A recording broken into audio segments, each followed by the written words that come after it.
All right, students. So I'm back with next session of NSCP series. In the previous session, I covered the motion of a charged particle in an electromagnetic field, in an electric field plus a magnetic field. I hope you enjoyed the session. Today, let's see what we are going to cover. तो आज के session में मैं एक charge particle का motion cover करूंगा एक uniform magnetic field में और एक विस्कस मीडियम में। ठीक है। तो आज के सेशन का फ्लो किस तरह का होने वाला है, let's have a look at that. तो सबसे पहले मैं कुछ क्वेश्चंस दिखाऊंगा और वो क्वेश्चंस तुम स्क्रीन पॉज करके, वीडियो को पॉज करके अटेम्प्ट करना and see whether you get answer to those questions और नॉट। अपने आंसर एक पेपर पे लिख के रखना, फिर मैं इन्हीं क्वेश्चंस के आंसर दिखाऊंगा। अगर तुम सारे के सारे क्वेश्चन सॉल्व कर पाते हो सही से तो फिर तुम्हें इस सेशन को फर्दर देखने की जरूरत नहीं है। लेकिन अगर तुम क्वेश्चन को सॉल्व नहीं कर पाए तो फिर ये सेशन पूरा देखना, क्योंकि इसको देखने के बाद ये सारे क्वेश्चन तुम्हें बहुत ही आसान लगेंगे। तो सबसे पहले मैं क्वेश्चन दिखाऊंगा, फिर मैं इनके आंसर्स दिखाऊंगा, फिर मैं वो थ्योरी पढ़ाऊंगा जिसके बेसिस पे इन क्वेश्चंस को एड्रेस किया जा सकता है, और फिर जो क्वेश्चंस है उनको मैं सॉल्व करूंगा। So this is going to be the flow of the session today. So let's have a look at the questions. Here we go. So this is the first question, Pathfinder का question है ये। I will request you to pause the video now and attempt this question. Hopefully you have done that. I will show you the next question now. So this is your next question. Again, I will request you to pause the video and attempt the question. Assuming that you have done that, I'm going to the next question, and this is your next question. Again, it's a question from Pathfinder. You can pause the video now and attempt the question. Going to the next question now. So this is a comprehension again from Pathfinder. So this is only half the question. This is the paragraph of the comprehension, and here we have the question. You can pause the screen, you can pause the video, and you can attempt the question. And here we have the third question of the comprehension. Again, you can pause the video and you can attempt the question. So I guess I have displayed all the questions that I'm going to cover today. Hopefully you have solved them too and you are ready with your answers. So let me show you the answers and let's see whether you can solve these questions or not. So the first question, the answer is written here. For the first question, this is the answer. For the second question, this will be the answer. For the third question, this will be the answer. And for the paragraph, the answer would be C, A, D. All right. So I hope that you have attempted these questions. Some of you may have been able to do the questions. Some of you may not have been able to do the question. So जो लोग नहीं कर पाए थे, अब मैं उनके लिए थ्योरी पढ़ा रहा हूँ। ठीक है। So guys be very attentive and listen to this very carefully. So किस तरह की सिचुएशन से हम डील कर रहे हैं पहले मैं वो बता देता हूँ। तो सिचुएशन कुछ इस तरह की मान लेते हैं कि इधर है एक्स एक्सिस, ठीक है, इधर है वाई एक्सिस, और मैग्नेटिक फील्ड मान लेते हैं स्क्रीन के अंदर है, यानी कि मैग्नेटिक फील्ड वेक्टर को हम कुछ इस तरीके से मान सकते हैं कि बी नॉट, या केवल बी लिख देते हैं, इंटू माइनस के कैप। अभी के लिए इस तरह से मान लेते हैं। और लेट्स से हमने एक पार्टिकल को प्रोजेक्ट किया है किसी स्पीड यू से। ठीक है, किसी स्पीड यू से हमने पार्टिकल को प्रोजेक्ट किया है, और ये एंगल थीटा नॉट था, जो angle initial velocity X axis से बना रही थी। ठीक है। And there was a viscous force that will act on the particle, and this viscous force will be given by minus b into v vector, where v is the instantaneous velocity of the particle. तो अब होगा क्या, let's try to जज that. तो जैसे इस particle को हम एक वेलोसिटी देंगे, इसके ऊपर एक मैग्नेटिक फोर्स लगने लगेगा जो इसको डेविएट करेगा, मतलब इस इंस्टेंट पे इस पे जो मैग्नेटिक फोर्स लगेगा उसकी डायरेक्शन इधर होगी, और इस पे एक रिटार्डिंग फोर्स विस्कस फोर्स की वजह से लगेगा। तो उसका कंसीक्वेंस ये होगा कि ये पार्टिकल ऊपर की तरफ डेविएट होकर इस तरह से कुछ जाने लगेगा। तो किसी जनरल इंस्टेंट पे अगर पार्टिकल यहाँ कहीं पहुंच गया है तो अभी हम इसका वेलोसिटी वेक्टर इधर कहीं मान सकते हैं, इसकी स्पीड चेंज हो चुकी होगी। इस एंगल को हम फाई नाम दे देते हैं। ठीक है। तो इसकी स्पीड में चेंज हो चुका होगा, इसकी डायरेक्शन में चेंज हो चुका होगा। ठीक है। तो अब इसके मोशन से पर्टेनिंग हम कई तरह की चीजें फिगर आउट करना चाहते हैं। जैसे किस तरह की चीजें हम फिगर आउट करना चाहते हैं, अगर हमने इनिशियल इंस्टेंट को ओरिजिन मान रखा है, तो अभी इस पार्टिकल का जो कोऑर्डिनेट्स हैं, यानी कि जो एक्स कोऑर्डिनेट है और जो वाई कोऑर्डिनेट है, ये कौन कौन से होंगे, ये कितने होंगे, ये हम फिगर आउट करना चाहते हैं। तो एक चीज ये हो गई। उसके अलावा इस पार्टिकल का जो डिस्प्लेसमेंट वेक्टर है, ठीक है, डिस्प्लेसमेंट वेक्टर हम वो फिगर आउट करना चाहते हैं, ठीक है। और इस डिस्प्लेसमेंट वेक्टर का मैग्नीट्यूड फिगर आउट करना चाहते हैं, विच इज क्वाइट ऑब्वियस। अगर वेक्टर पता लग गया तो उसका मैग्नीट्यूड निकालना तो कोई बड़ा काम नहीं है, ठीक है। और हम length of the path covered, ठीक है, यानी कि हम डिस्टेंस निकालना चाहते हैं, length of the path covered, ठीक है। तो ये सारी चीजें हम निकालना चाहते हैं। ऑफ कोर्स हम velocity vector as a function of time भी लिखना चाहते हैं, ठीक है। तो ये सारी चीजें जनरली जो मोशन को डिस्क्राइब करने के लिए जो चीजें होती है, उनका डेरिवेशन हम करना चाहते हैं। तो लेट्स सी ये हम कैसे करेंगे, ठीक है। तो during the course of its motion, मान लो पार्टिकल कभी यहाँ पे कहीं रहा होगा, इसकी एक जनरल वेलोसिटी वी रही होगी, इस समय इसके ऊपर कौन कौन से फोर्सेस एक्ट किए होंगे वो बनाते हैं। जैसे मान लेते हैं कि इस वेलोसिटी वेक्टर का एक्स एक्सिस से एंगल थीटा रहा था, तो अब इसके ऊपर इस समय जो फोर्सेस एक्ट किए होंगे वो कौन कौन से होंगे वो बना लेते हैं। तो एक इसके ऊपर वेलोसिटी के ठीक ऑपोजिट डायरेक्शन में फोर्स लगा होगा जो कि बी वी के इक्वल होगा, और एक वेलोसिटी से परपेंडिकुलर डायरेक्शन में फोर्स लगा होगा जो कि क्यू वी कैपिटल बी इसके इक्वल होगा। तो ये फोर्सेस लगे होंगे। और अब अगर मैं एंगल को भी मार्क कर दूं, जैसे यहाँ से अगर मैं y के पैरेलल एक लाइन ड्रॉ कर देता हूँ, तो ये एंगल थीटा हो जाएगा और ये एंगल भी थीटा हो जाएगा, ठीक है। तो अब हम कुछ इक्वेशन लिखना चाह रहे हैं। तो सबसे पहले मैं इक्वेशन लिखूंगा Newton second law, that is net force is equals to F into is equals to M into a, ठीक है। ये हम लिखेंगे टेंजेंशियल डायरेक्शन में, ठीक है। इस इक्वेशन को हम लिखते हैं टेंजेंशियल डायरेक्शन में। तो देखते हैं कि इससे क्या इक्वेशन बनती। तो टेंजेंशियल डायरेक्शन में हम लिखेंगे minus B into V is equals to M into D we by D T, और इसी को हम लिख सकते हैं m into V D we by D L. तो ये चेक करो, where l represents the length of the path covered, तो dl represents the small magnitude of small displacement, ठीक है। तो let's call this as equation number one. तो ये equation number one है। बच्चों तुम इस इक्वेशन को लिखना चाहोगे, लाइक तुम मेरे साथ कैलकुलेशन करना पसंद करोगे, मतलब तुम्हें करना चाहिए, सो दैट कि आगे जाके अभी काफी सारी इक्वेशंस हो जाएंगी। तो मैं जब इक्वेशंस के नंबर बोलूंगा कि मैं ये वाली इक्वेशन यूज कर रहा हूँ, तो तुम्हें वीडियो में बार बार पीछे आके देखना पड़ेगा कि वो कौन से नंबर की इक्वेशन में क्या लिखा हुआ है। तो बेटर ये है कि तुम एक पेपर के ऊपर इन इक्वेशंस को लिखते जाओ और उनके नंबर लिखते जाओ, जिससे कि आगे जब मैं चीजें समझाऊं तो तुम्हें समझ में आए, ठीक है। तो एक इक्वेशन मैंने ये बना दी। अब एक दूसरी इक्वेशन बनाते हैं जो कि हम बनाएंगे again F net equal to M A, फिर से हम यही लिखेंगे, लेकिन इस बार हम इसको लिखेंगे नॉर्मल डायरेक्शन में, यानी कि वेलोसिटी से परपेंडिकुलर जो डायरेक्शन है इस बार उसमें लिखेंगे। तो वेलोसिटी से परपेंडिकुलर एक ही फोर्स नजर आ रहा है, वो है क्यू वी बी, ठीक है। तो ये फोर्स जो होगा ये मास इनटू नॉर्मल एक्सेलरेशन के इक्वल होगा, और नॉर्मल एक्सेलरेशन को हम लिख सकते हैं v इंटू ओमेगा, ओमेगा है D theta by D t. तो ये इक्वेशन हो गई है हमारी सेकेंड इक्वेशन। तो हम दो इक्वेशन अभी तक लिख चुके हैं, एक इक्वेशन हमने लिखी है टेंजेंशियल डायरेक्शन में, एक लिखी है हमने नॉर्मल डायरेक्शन में, ठीक है। अब क्या करते हैं, हम x और y डायरेक्शन में भी सेम इक्वेशंस लिखते हैं, f equal to M A, ठीक है। तो ये फिगर तुम एक पेपर पे कॉपी कर लो इसकी, क्योंकि इसको बार बार तुम्हें देखने की जरूरत पड़ेगी जब मैं इक्वेशंस लिखूंगा। तो अब मैं नेक्स्ट क्या लिखने वाला हूं, अब मैं वापस से F net equal to M A ये इक्वेशन लिख रहा हूं, लेकिन ये अब मैं x डायरेक्शन में लिख रहा हूँ, x एक्सिस नहीं x डायरेक्शन, ठीक है।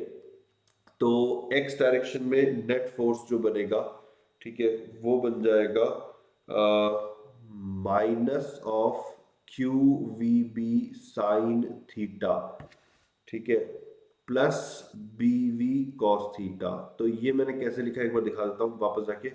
तो इस क्यू वी बी का एक कंपोनेंट इधर आ जाएगा, तो ये हो जाएगा Q we B sine theta, और इसी तरह से बी वी का भी एक कंपोनेंट इधर की तरफ आ जाएगा, ये होगा बी वी कॉस थीटा। तो दोनों नेगेटिव एक्स की तरफ है, इसलिए माइनस साइन को कॉमन बाहर निकाल दिया है, and then I am writing Q we B sine theta plus B V cos theta. ठीक है, तो इसको हम इक्वल लिख देंगे M into D we x by D T के, और अगर जरूरत पड़ती है तो इसको हम M into we X D we x by D X के इक्वल भी डाल सकते हैं। ठीक है, तो ये इक्वेशन हमारी इक्वेशन नंबर 3 हो गई। इनफैक्ट इक्वेशन नंबर 3 का एक और थोड़ा सा मॉडिफाइड वर्जन हो सकता है, वो ये हो सकता है minus Q into B V sine theta. देखो नोटिस करो, V sine theta is V Y, तो यहाँ पे हम वी वाई लिख सकते हैं। इसी तरह से B into V cos theta, तो वी कॉस थीटा का मतलब वी एक्स हो गया। ठीक है, तो जो इक्वेशन नंबर 3 है उसका मैंने एक और वर्जन लिख लिया है। हमारे को जो वर्जन यूजफुल लगेगा उस वर्जन को यूज कर लेंगे हम कैलकुलेशंस करते हुए। So both of these are equation number 3। ठीक है, इसी तरीके से अब हम F net equal to M a लिखेंगे वाई डायरेक्शन के अंदर। So F net equal to M a in y direction, तो ये लिखते हैं। ठीक है, एंड इसको लिखेंगे तो क्या बनेगा, तो ये बनेगा Q we B cos theta. कैसे लिख रहा हूं मैं, पीछे चल के देखते हैं। तो क्यू वी बी फोर्स का कॉस कंपोनेंट वाई डायरेक्शन में हो गया। ठीक है, minus B V sine theta. ठीक है, वापस पीछे चल के देखते हैं, तो बी वी का sine component minus Y direction में आएगा।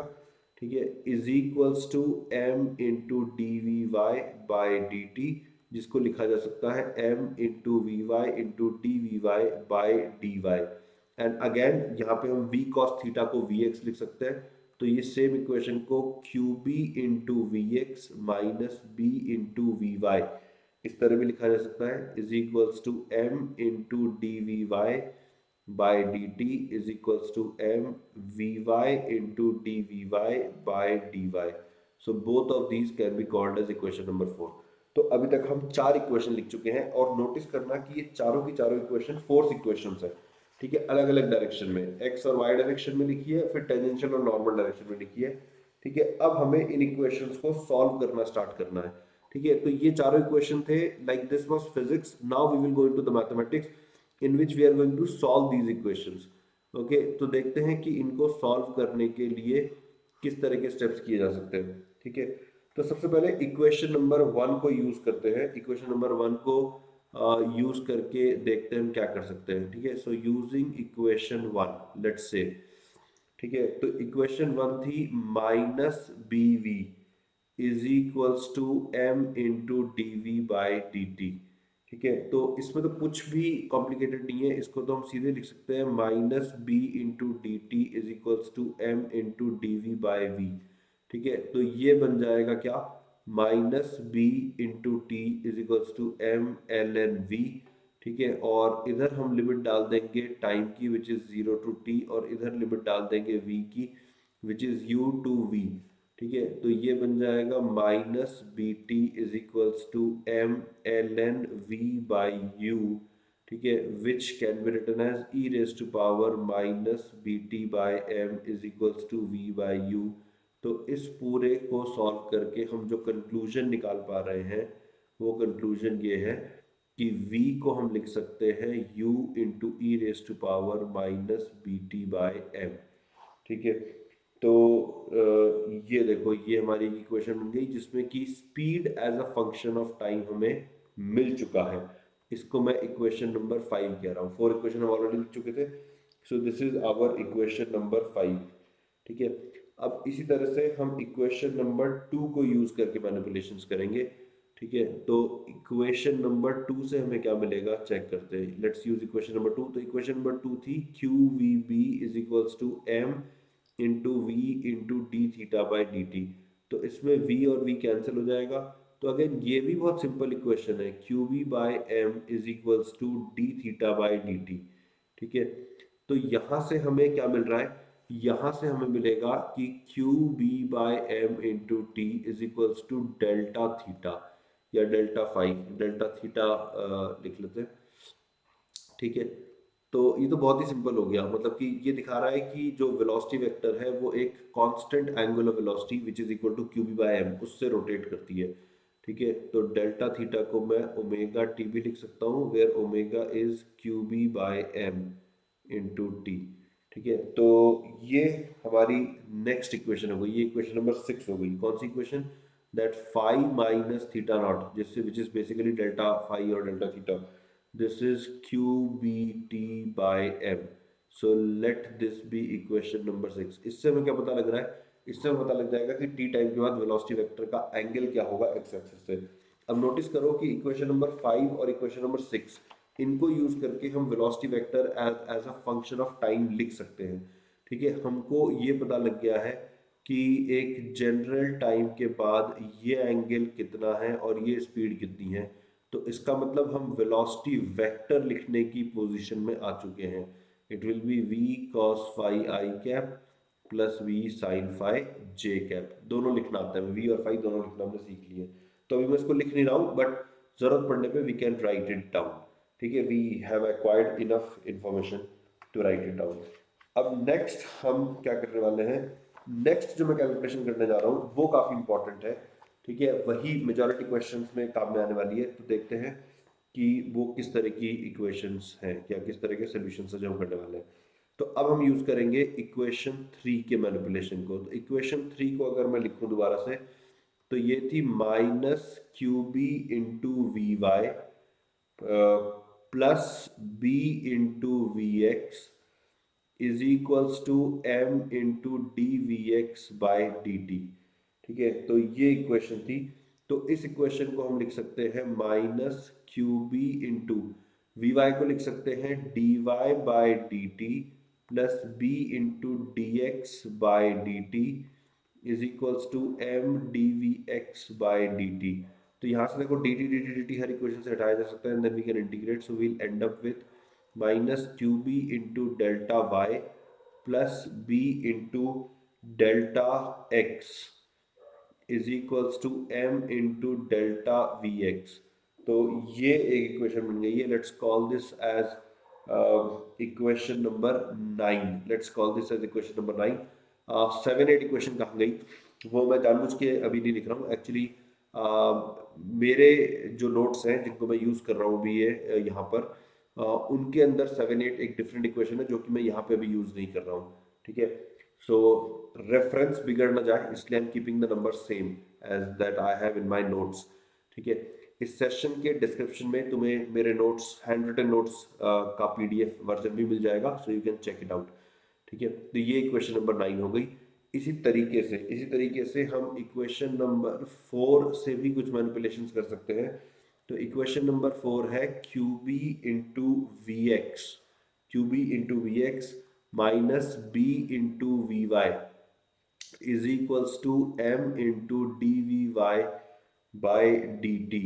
तो ये सिमिलरली जैसे वी एक्स को हम d x by D t लिख देंगे, डी टी डी टी हट जाएगा, तो ये बन जाएगा Q B into delta x minus B into delta Y is equals to M into delta we Y.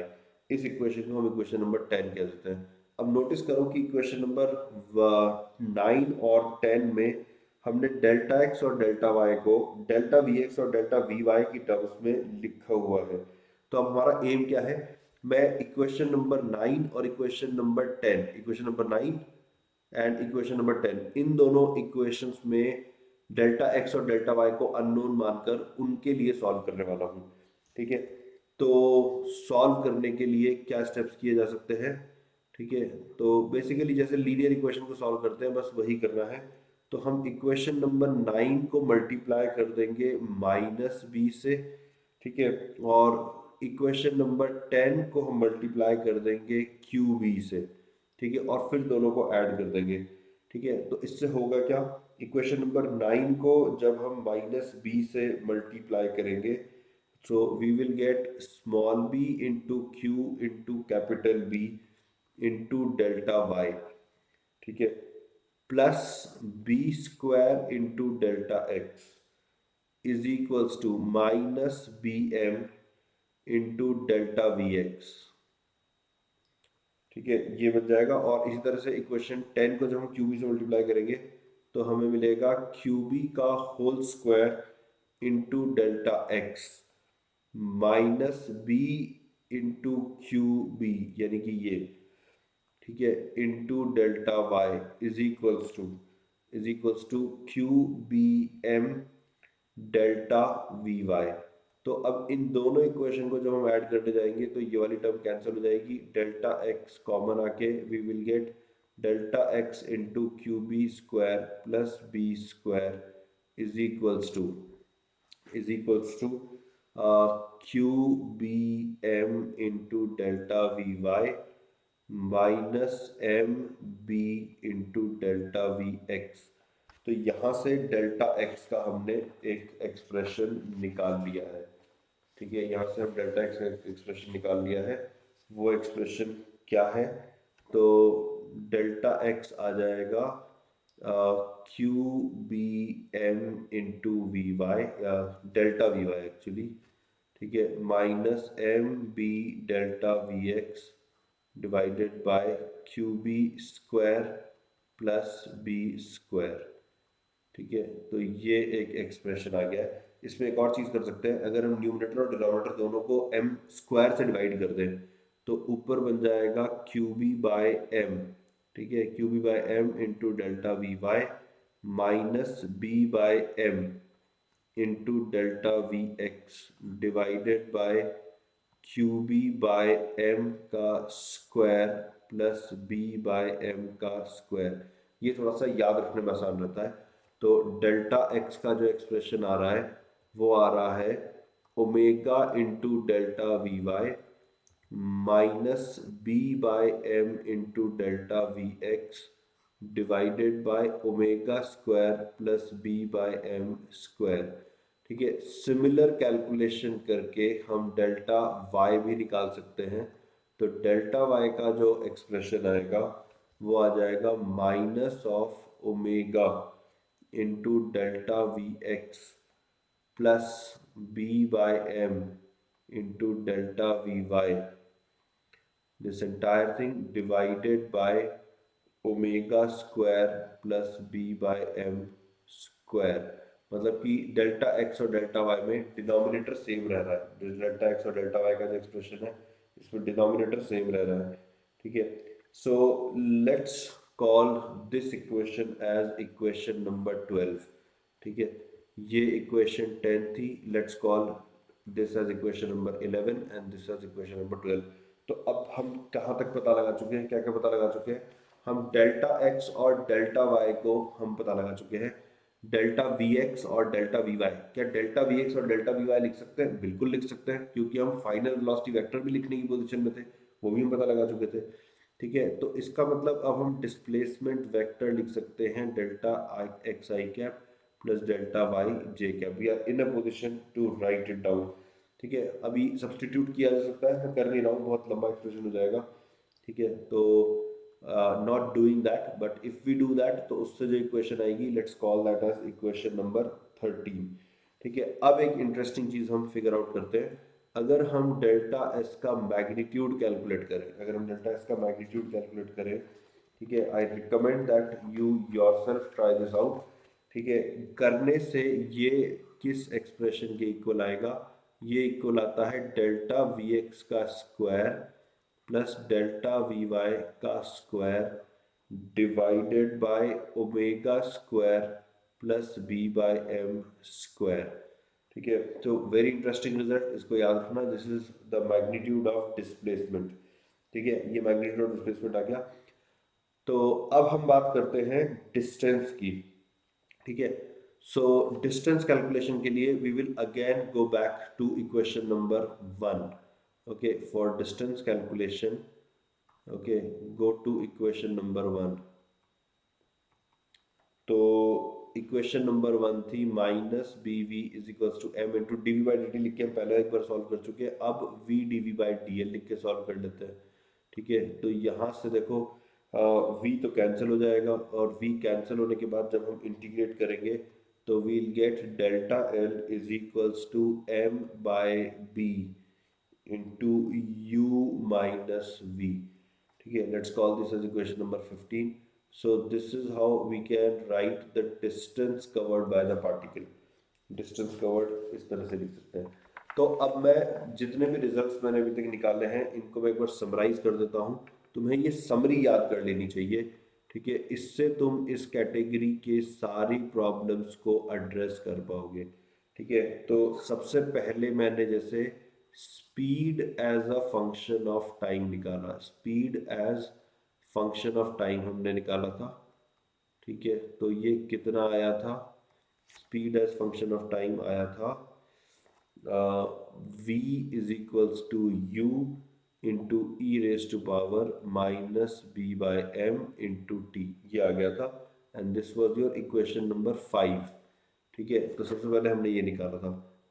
Next हमने क्या निकाला, या क्या ऐसी चीज़ है जिसको याद रखा जाए, तो ये है deflection as a function of time, deflection as function of time.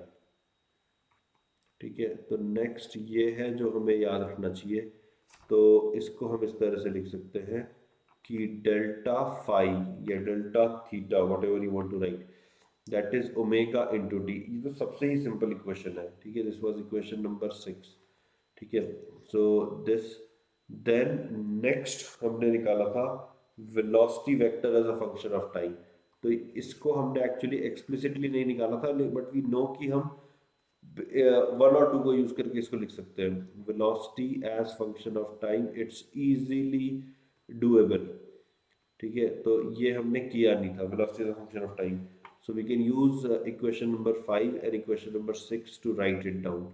Okay, so use 5 and 6 to get velocity as a function of time. Okay, next displacement as a function of time, तो वो कितना आया था या वो कितना आया होगा अगर तुमने कैलकुलेशन फिनिश करी होगी तो वो मैं लिख के बता देता हूँ। Next is displacement as a function of time.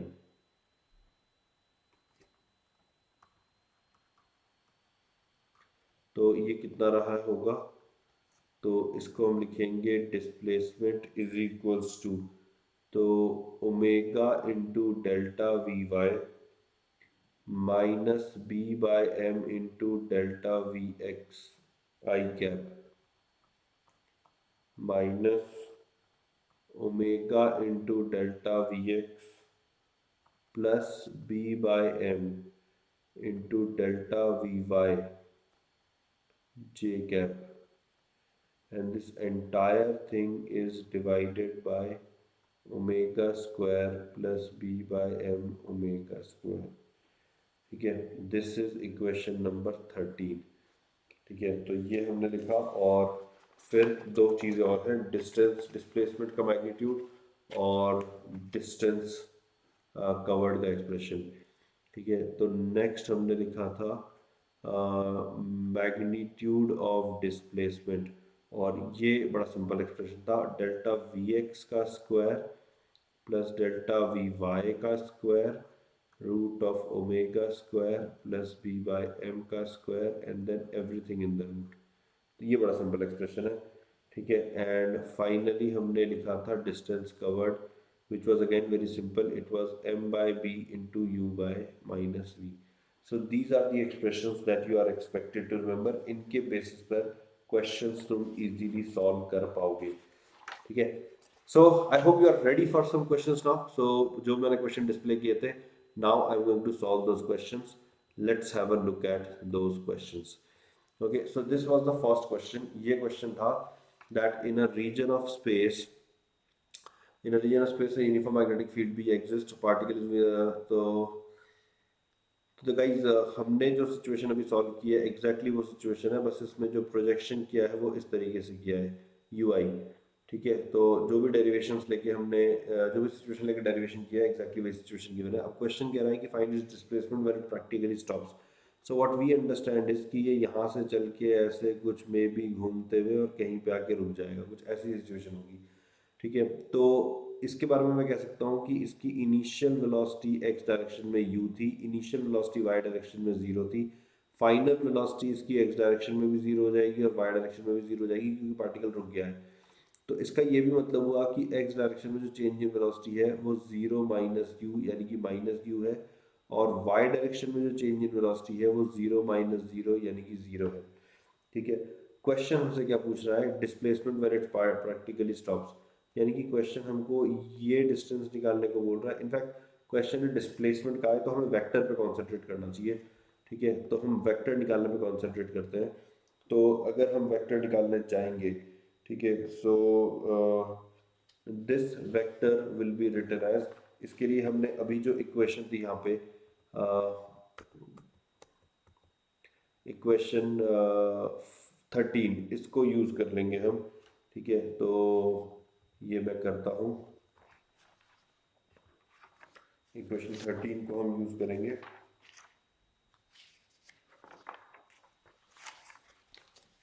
सो देखो, तो ये हो जाएगा omega into delta Y is zero.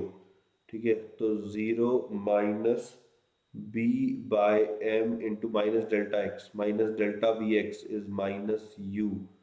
ठीक है, this entire thing into I cap minus of omega into minus U plus 0 into j cap, and this entire thing to be divided by omega square plus uh, b minus m b by m का square. ठीक है, तो बस हो गया, यही answer है, कुछ करना ही नहीं था, हो गया आंसर। तो ये कितना आ जाएगा, ये आ जाएगा M B U into I cap. ठीक है, बी की जगह पे हम के यूज करेंगे इस क्वेश्चन के अंदर। इस क्वेश्चन के अंदर बी की जगह के यूज करेंगे, बट वो तुम सब्स्टिट्यूट कर सकते हो, that is not a big deal. Into omega into U, omega को लिख देंगे Q B by M into U. In fact नीचे मुझे एक एम स्क्वायर आते हुए दिखाई दे रहा है, तो वो यहाँ से हटके यहाँ पे एम में कन्वर्ट हो जाएगा, डिवाइडेड बाय ओमेगा, ये हो जाएगा Q B square plus B square. नीचे का जो एम स्क्वायर था उसको मैं न्यूमरेटर में लेके एडजस्ट कर चुका हूँ। So this is the answer that you guys are going to get, MBUI cap plus Q capital B MU into J cap। ठीक है, तो ये देख लो आंसर पूरा परफेक्टली मैच कर रहा है। तो question number 18 you can see कि कितना इजीली एड्रेस हो गया ये। ठीक है, अदरवाइज ये क्वेश्चन पाथफाइंडर का क्वेश्चन है तो डरावना तो है ही। ठीक है, अब ये नेक्स्ट क्वेश्चन देखते हैं, क्वेश्चन नंबर 19 देखते हैं। इस क्वेश्चन के अंदर कह रहा है कि particle of mass m and charge q is projected with a velocity v naught in a viscous medium, and then magnetic field exists perpendicular to the particle. The force of viscous drag on the particle is given by this distance traveled by the particle in time। तो ठीक है, ये कह रहे हैं कि उतने time में जिसमें कि 2 पाई एंगल से वेलोसिटी वेक्टर चेंज हो जाए, तो कितना टाइम लगेगा। तो ये टाइम हम निकाल सकते हैं change deflection divided by omega से, तो इतना टाइम लगेगा। इतने टाइम के बाद स्पीड कितनी हो जाएगी वो भी हम निकाल सकते हैं, वो हो जाएगी u into E raise to power minus B by M into T, और टी है 2 पाई बाय ओमेगा, ओमेगा है Q capital B by M. तो यहाँ से एम एम कैंसिल हो जाएगा, तो u E raise to power minus 2 pi small B by Q B.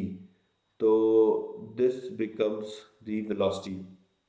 ठीक है, अब क्वेश्चन हमसे पूछ रहा है डिस्टेंस ट्रैवल्ड, तो इसके लिए हम इक्वेशन यूज कर लेंगे 15। इक्वेशन 15 में डिस्टेंस ट्रैवल स्पीड्स की टर्म्स में था, so m by B into you, तो u की जगह पे आ जाएगा वी नॉट। ठीक है, तो वी नॉट माइनस वी, तो v यहाँ पे भी u की जगह पे वी नॉट आ जाएगा, तो V naught E raise to power minus 2 pi small B by Q capital B. तो यहाँ से आ गया M V naught by B, 1 minus E raise to power minus 2 pi B by Q B. So this becomes the answer to the 19th question. Let's have a look. So m v naught by b, I guess everything is okay, perfectly match हो रहा है। So you can check, जो 5-6 question मैंने लिखवाई है उनको अगर याद कर लिया जाए तो ये क्वेश्चन बहुत ही इजीली एड्रेस हो जाते हैं। ठीक है, now let's have a look at question number 16। This is a relatively interesting question as compared to the previous two। Let's have a look at this। इस क्वेश्चन के अंदर कह रखा है कि एक बॉल है जो कि टर्मिनल वेलोसिटी से नीचे गिर रही है। ठीक है, तो इसका मतलब एम जी, अच्छा टर्मिनल वेलोसिटी भी हमें दे रखी है, तो ये भी फोर्सेस बैलेंस हो गए होंगे, और अभी जो पावर डिसिपेट हो रही है, ठीक है, वो होगा power delivered by gravity, because there is no net increase in kinetic energy. ठीक है, तो power delivered by gravity will be equal to the power which is dissipated. तो इसको हम क्या लिख देंगे, फोर्स इनटू यू। ठीक है, ये पावर हो गई। अब क्या होगा, जब हम मैग्नेटिक फील्ड स्विच ऑन करेंगे तो उसके पास एक साइडवेज फोर्स लगने लगेगा जो उसको वर्टिकली गिरने की बजाय एक एंगल पे गिराएगा। तो दोबारा जब टर्मिनल वेलोसिटी अटेन होगी तो मान लेते हैं पार्टिकल इधर कहीं जा रहा है। क्योंकि टर्मिनल वेलोसिटी हम कह रहे हैं अचीव हो चुकी है, तो इसका मतलब अब स्पीड और नहीं बढ़ेगी। ठीक है, अब मैग्नेटिक फील्ड फोर्स लगेगा इसके perpendicular which is Q V T into B, और विस्कस फोर्स लगेगा इस डायरेक्शन में which will be given by, ये भी दे रखा था ना, नहीं नहीं दे रखा एक्चुअली, तो इसको एफ वी डैश लिख देते हैं। क्वेश्चन में दे रखा है कि विस्कस फोर्स में डिपेंडेंस इफेक्ट हमें नहीं पता है, तो एक एम जी फोर्स और एक्ट करेगा। ठीक है, ये एंगल थीटा मान लेते हैं, अगर ये एंगल थीटा है तो ये एंगल भी थीटा हो जाएगा। ठीक है, तो अब एक इक्वेशन हम जैसे बना सकते हैं वेलोसिटी के परपेंडिकुलर डायरेक्शन, नॉर्मल डायरेक्शन में, क्योंकि ये स्ट्रेट लाइन में मूव कर रहा है, कांस्टेंट स्पीड से मूव कर रहा है, तो वेलोसिटी के परपेंडिकुलर डायरेक्शन में फोर्स बैलेंस होना चाहिए। तो ये बन जाएगा M G sine theta is equals to Q V T into B. Let's call it this equation one. Question में बता रखा है कि अब जो नई सिचुएशन में जो पावर डिसिपेट हो रही है, तो पावर डिसिपेट तो अभी भी वही होगी, वर्क डन बाय ग्रेविटी होगी, तो या rate of work done by gravity, तो ये M G into V T cos theta आएगा। ठीक है, so this is the power and this is eta times the previous power was mg into u। ठीक है, बस यहाँ से सॉल्व कर लेंगे, mg को कैंसिल कर देते हैं, vt को ऊपर सब्स्टिट्यूट कर देते हैं, तो mg sine theta will be q capital B into V T, और vt को हम लिख सकते हैं n into you upon cos theta. ठीक है, तो यहाँ से अब देखो थोड़ा सा रीअरेंजमेंट करेंगे, अगर मैं पहले एक बार दोबारा लिख देता हूँ, एम जी साइन थीटा की जो वैल्यू आ रही है, ये आ रही है Q B eta U, Q B eta U by cos theta. तो इसका मतलब मैग्नेटिक फील्ड की जो वैल्यू आ रही है, ये आ रही है M G sine theta cos theta, M G sine theta cos theta divided by Q eta U. तो अब इसको ऊपर और नीचे 2 से मल्टीप्लाई कर दो, तो ये फॉर्मूला जो बन गया ये साइन 2 थीटा का बन गया, तो ये बन गया M G into sine 2 theta upon 2 Q eta U. ठीक है, तो ये मैग्नेटिक फील्ड का एक्सप्रेशन आ गया। अब क्वेश्चन हमसे कह रहा है कि मैग्नेटिक फील्ड की मैक्सिमम वैल्यू निकालो। ठीक है, तो मैक्सिमम वैल्यू तो तभी आएगी जब ये साइन 2 थीटा 1 में कन्वर्ट हो जाए, तो मैक्सिमम वैल्यू हो गई m g divided by 2 into q into eta into you. So this is the maximum value. इसमें नंबर सब्सटीट्यूट करेंगे तो आंसर भी आ जाएगा। ठीक है, तो this question was a very good question. ठीक है, so let me just show you the answer. So expression हमारा मैच कर रहा है, तो हम डेटा सबमिट करेंगे तो डेटा भी मैच करेगा ही करेगा। ठीक है, now let's come to the comprehension. अब कॉम्प्रीहेंशन देखते हैं। अगेन मैं जो फॉर्मूले मैंने बताए थे मैं उन्हीं को यूज़ करने वाला हूँ, तो लेट्स सी कि इसमें कैसे होगा। तो इस क्वेश्चन का पैराग्राफ आई होप तुम लोगों ने पढ़ लिया है। तो based on this paragraph there are two conditions. पहले हम बिना मैग्नेटिक फील्ड के पार्टिकल को प्रोजेक्ट कर रहे हैं विस्कस मीडियम में, तो वो 10 मीटर तक स्ट्रेट लाइन में ट्रैवल करके रुक रहा है, और फिर हम सेम वेलोसिटी दे रहे हैं लेकिन इस बार एक परपेंडिकुलर मैग्नेटिक फील्ड लगा के। ठीक है, और उसके बाद कुछ कुछ क्वेश्चन पूछा गया है। तो प्रेजेंस ऑफ मैग्नेटिक फील्ड में पार्टिकल जो होगा उसका पाथ, तो देखो प्रेजेंस ऑफ मैग्नेटिक फील्ड में एक तो स्पीड कम होती है, और स्पीड कम होती जाती है, और पार्टिकल का वेलोसिटी वेक्टर एक कांस्टेंट रेट से घूमता है, तो यानी कि यूनिफॉर्म सर्कुलर मोशन का और रिड्यूसिंग स्पीड का कॉम्बिनेशन हो गया, तो ये तो स्पाइरल जैसा मोशन हो जाएगा। तो circular path is not correct, helical path is also not correct, spiraling away from point is not correct, spiraling into a point is correct. तो ये तो क्वालिटेटिव हो गया क्वेश्चन।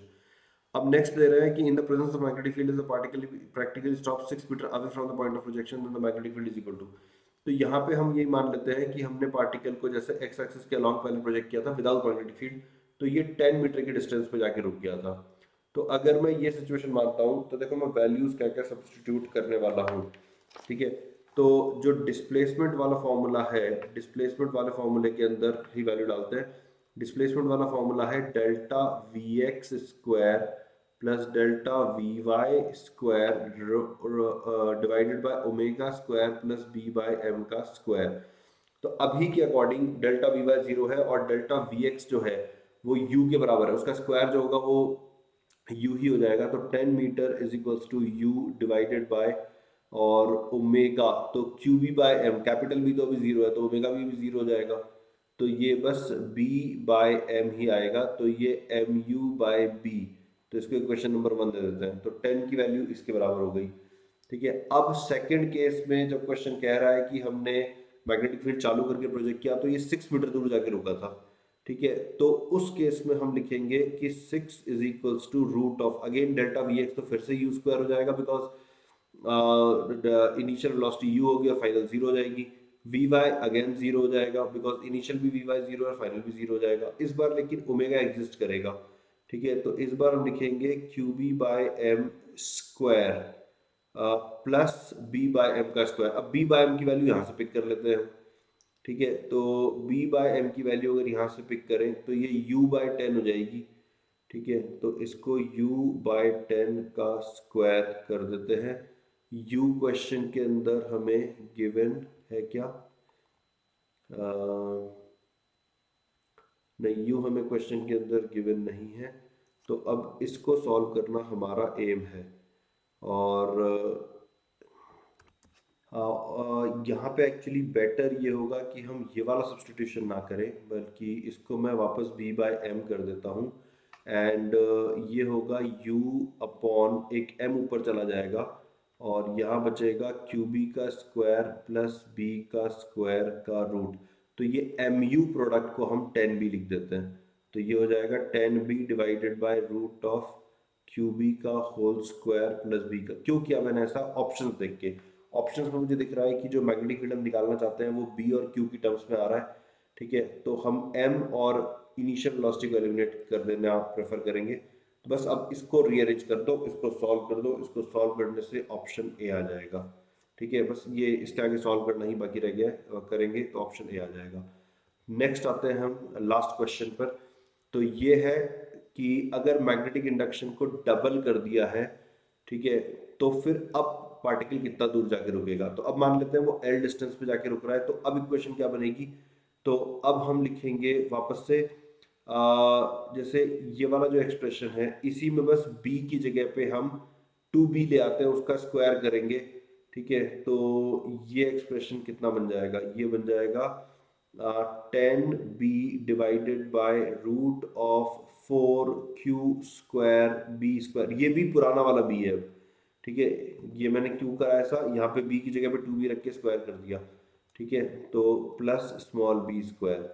ठीक है, और अब हमको इस स्मॉल b की वैल्यू हम ऑलरेडी निकाल चुके हैं, तो उसको हम यूज़ कर सकते हैं। स्मॉल b की वैल्यू हमने निकाली थी ये 4b/3q, 4b/3q। तो ये हो जाएगा 4q स्क्वायर 4b/3q का स्क्वायर प्लस बी स्क्वायर। तो यहाँ से नोटिस करो b हर जगह से कट गया, q हर जगह से कट गया, सिर्फ नंबर्स बचेंगे। तो 10 डिवाइडेड बाय ये हो जाएगा 4 × 4 square, 4 × 4 square divided bye 9 plus 1। ठीक है, तो ये कितना बन जाएगा? तो 30/रूट ऑफ कितना हुआ ये? 64 प्लस 9 इज 73।